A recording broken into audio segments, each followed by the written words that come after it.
Film dibuka dengan memperlihatkan pemeran utama di film ini yaitu Junwo.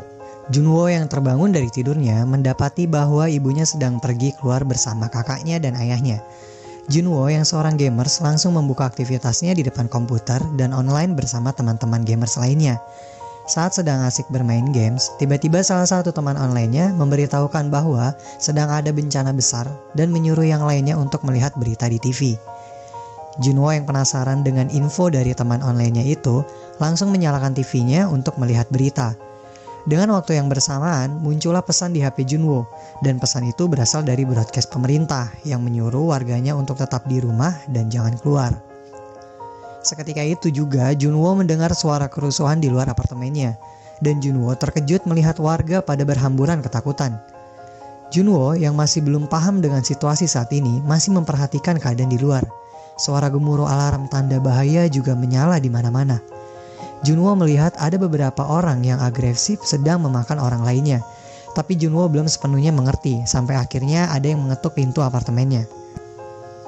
Saat Junwo membuka pintu apartemennya, tiba-tiba ada seseorang yang langsung menyerobot masuk ke apartemennya yang membuat Junwo sedikit ketakutan. Orang itu menjelaskan bahwa dia adalah tetangganya yang tinggal di ruangan sebelah apartemennya Junwo. Tapi karena keadaan yang sedang kacau, Junwo tidak mempercayai keberadaannya dan menyuruh orang asing itu untuk keluar.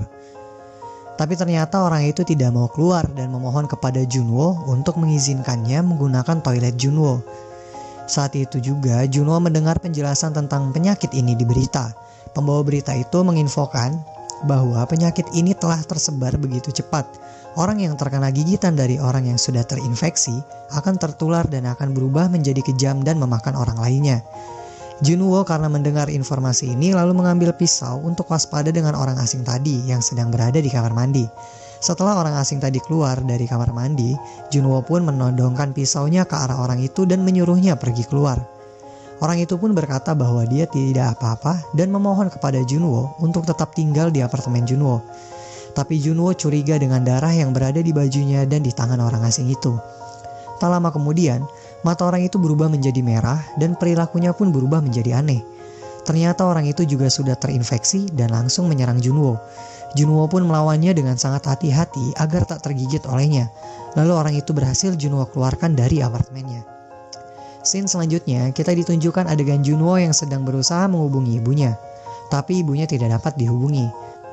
Perasaan Junwo mulai tenang saat mendapatkan pesan dari ibunya bahwa ibunya baik-baik saja dan berada di tempat yang aman bersama dengan yang lainnya.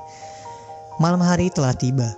Junwo mulai memikirkan persediaan makanan yang ada di apartemennya. Makanan yang ada sepertinya tidak akan mencukupi untuk beberapa hari ke depan, sedangkan keadaan di luar tidak memungkinkan untuk Junwo pergi mencari makanan.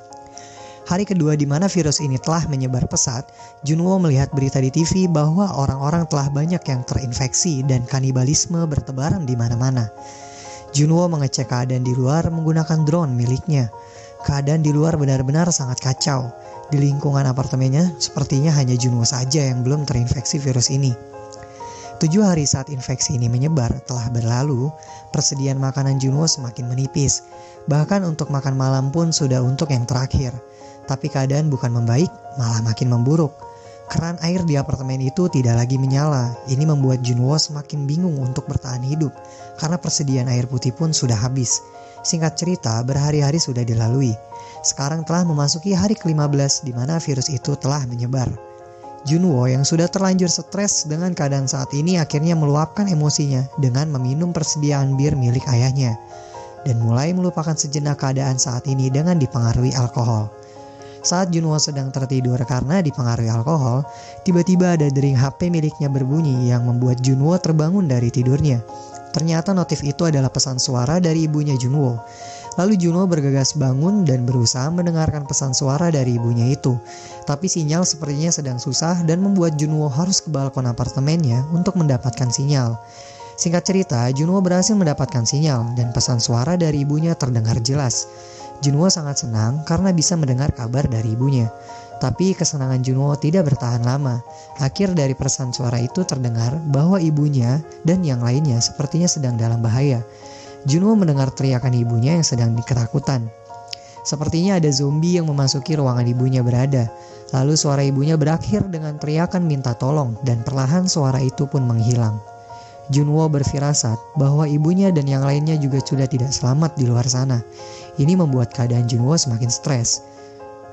Hari ke-20 tiba. Keadaan masih sama dan malah bertambah buruk. Listrik satu kota mati.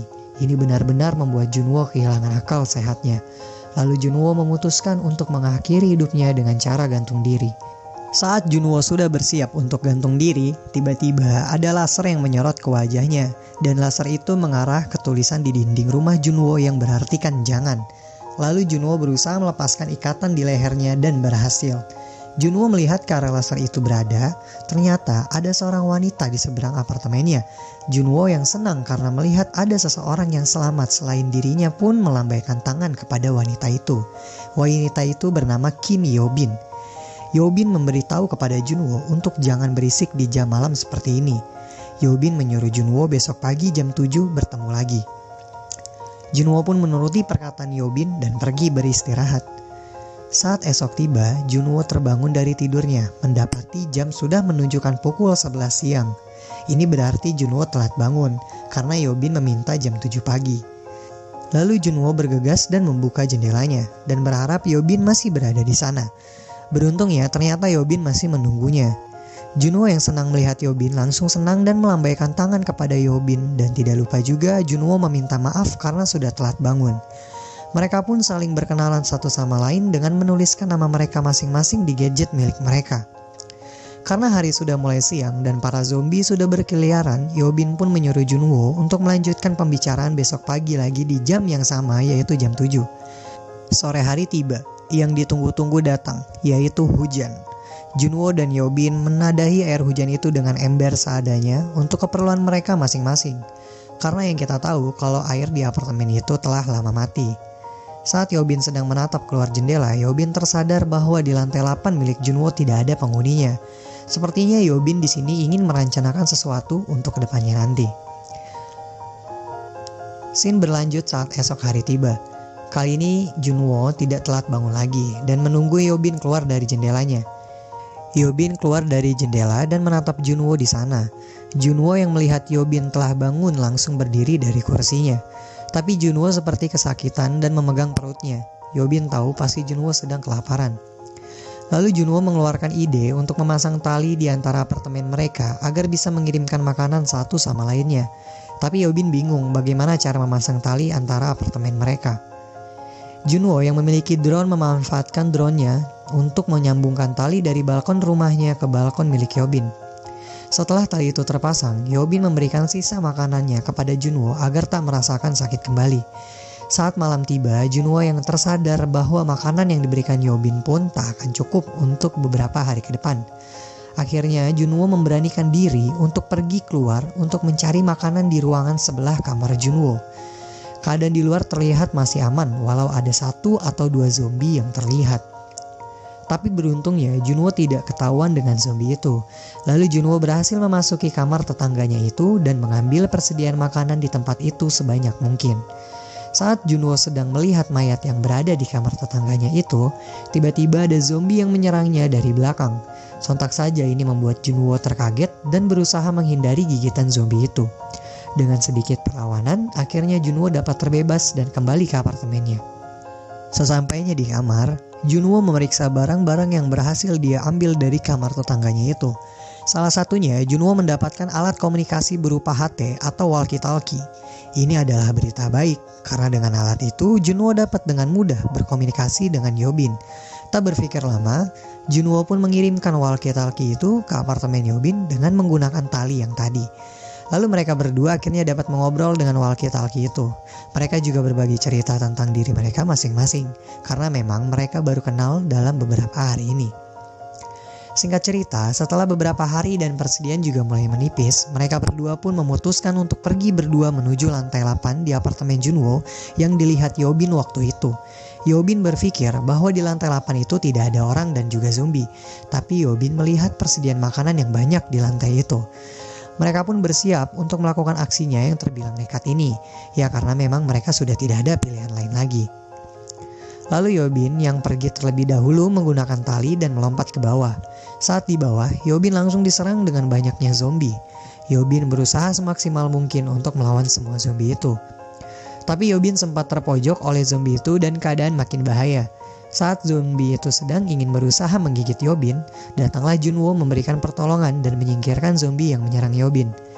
Mereka berdua pun berusaha melawan zombie itu sambil tatap berjalan menuju ke lantai 8. Singkat cerita, mereka berdua berhasil naik ke lantai 8. Suasananya benar-benar sepi. Tapi saat mereka sedang mengecek pintu satu-satu, tiba-tiba terlihat sosok zombie yang melihat mereka dan mendatangi ke arah mereka. Keadaan makin berbahaya karena ternyata zombie itu tidak sendirian, melainkan ada banyak zombie di lantai 8 itu. Junwo dan Yobin pun panik dan terus mengecek pintu satu-satu mencari kamar yang terbuka. Tapi sayang, sepertinya kamar di lantai itu semuanya terkunci. Posisi Junwo dan Yobin pun tidak bagus, mereka terpojokan oleh zombie-zombie itu. Yobin masih berusaha mengecek pintu itu satu-satu, berharap ada yang terbuka. Beruntungnya, mereka tiba-tiba ada seseorang keluar dari salah satu kamar dan menolong mereka dan menyuruh mereka semua masuk. Junwo dan Yobin selamat karena bantuan dari paman pemilik kamar itu. Mereka berdua pun diajak makan oleh paman pemilik kamar itu. Tidak ada yang aneh di sini, paman itu juga tidak terlihat terinfeksi. Tapi ternyata paman itu bukanlah orang baik. Terlihat saat Junwo selesai makan dan minum, Junwo terlihat pingsan. Lalu tak lama Yobin pun ikut merasa lemas, tapi Yobin masih berusaha untuk tetap sadar. Ternyata paman itu telah memberikan obat bius di makanan dan minuman itu. Junwo yang sudah tidak sadar duluan diikat tangannya oleh paman itu. Lalu menyusul Yobin juga ikut diikat tangannya. Tapi anehnya, Yobin dibawa ke dalam kamar oleh paman itu dan dikunci dari luar. Saat di kamar, Yobin masih berusaha tersadar agar tidak pingsan. Betapa terkejutnya Yobin, ternyata di dalam kamar itu ada sosok zombie wanita berada di sana. Ternyata zombie wanita itu adalah istri dari paman itu. Paman itu sengaja menjebak mereka berdua bermaksud agar mereka berdua dapat dijadikan makanan untuk istrinya. Tampaknya paman itu sangat menyayangi istrinya sampai-sampai akal sehatnya pun sudah tidak ada lagi. Beruntungnya Junwo berhasil sadar dan berusaha menolong Yobin. Tapi Junwo tidak berhasil membuka pintu kamar itu yang terlanjur digembok oleh paman itu.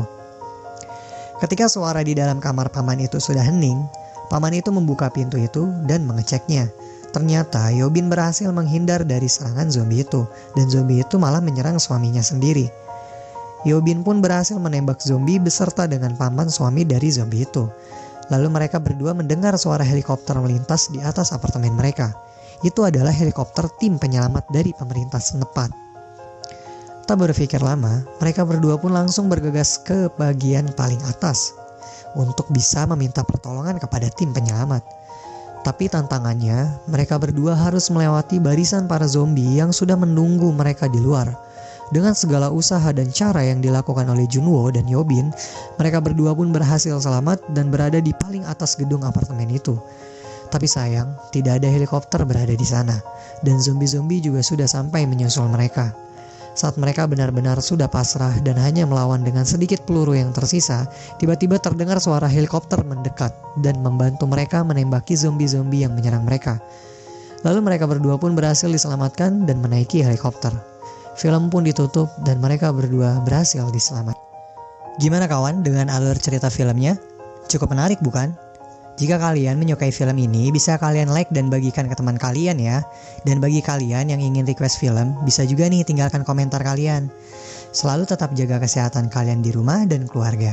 Terima kasih sudah menonton video ini, sampai jumpa kembali di video selanjutnya. Bye.